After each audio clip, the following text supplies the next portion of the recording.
اپنی نیکیوں کے لیے پوشیدہ جگہ بناؤ جیسے کہ برائیوں کے لیے بناتے ہو۔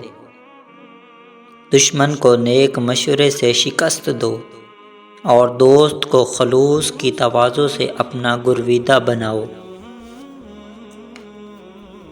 اپنے ظاہر کو لوگوں کی طرف اور اپنے باطن کو خدا کی طرف متوجہ رکھو۔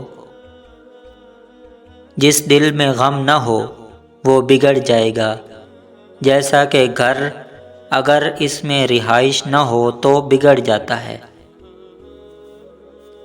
تصوف کے 8 اوصاف ہیں: سخاوت ابراہیم، رضائے اسحاق، صبر ایوب، مناجات زکریا، غربت یحییٰ، خرقہ پوشی موسیٰ، تجرد عیسیٰ اور فقر محمد۔ ایک شخص شبلی کے پاس آیا اور کثیر العیال ہونے کی شکایت کی تو فرمایا، ان افراد کو گھر سے نکال دو جن کا رزق اللہ تعالیٰ کے ذمہ نہیں۔ ظالموں اور فاسقوں کے ظلم و فسق کی وجہ سے ان کو دوست نہ رکھنا ایمان کی نشانی ہے۔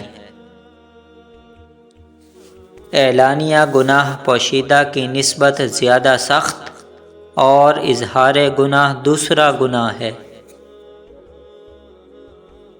جس سے قیامت کے دن کوئی فائدہ نہ ہو، اس کی صحبت سے کیا فائدہ؟ آدمی جب تک لوگوں سے موافقت رکھتا ہے ریا سے نہیں بچ سکتا۔ ہم نے ایسے لوگ دیکھے ہیں جو اپنے عمل میں ریا کرتے تھے، مگر اب ایسے لوگ ہیں جو ان اعمال پر ریا کرتے ہیں جو وہ نہیں کرتے۔ جس نے فاجر بدکار پر احسان کیا، اس نے فسق و فجور کی اعانت کی۔ بہت سے لوگ غسل کے بعد پاک ہو جاتے ہیں، لیکن بہت سے بدباطن حج و زیارت کے بعد نجس لوٹتے ہیں۔ حلال رزق فضول خرچیوں کا متحمل نہیں ہو سکتا کیونکہ وہ کم ہوتا ہے۔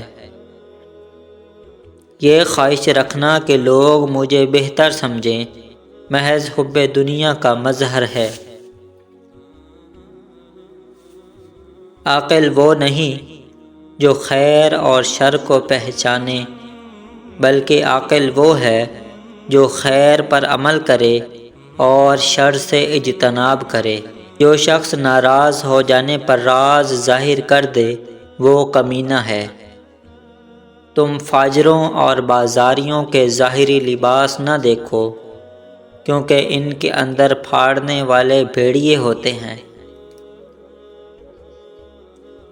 جس سے لوگ محفوظ رہیں وہ لوگوں سے محفوظ رہتا ہے۔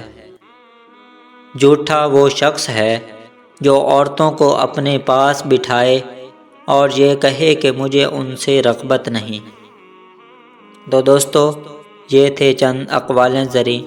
اگر آپ اقوال زریں ریٹن میں پڑھنا چاہتے ہیں تو اسی چینل کے نام سے موسوم ہماری web site encyclopedia Urdu Hindi ہے، آپ اسے بھی وزٹ کر سکتے ہیں۔ ویڈیو دیکھنے کے لیے شکریہ، جزاک اللہ۔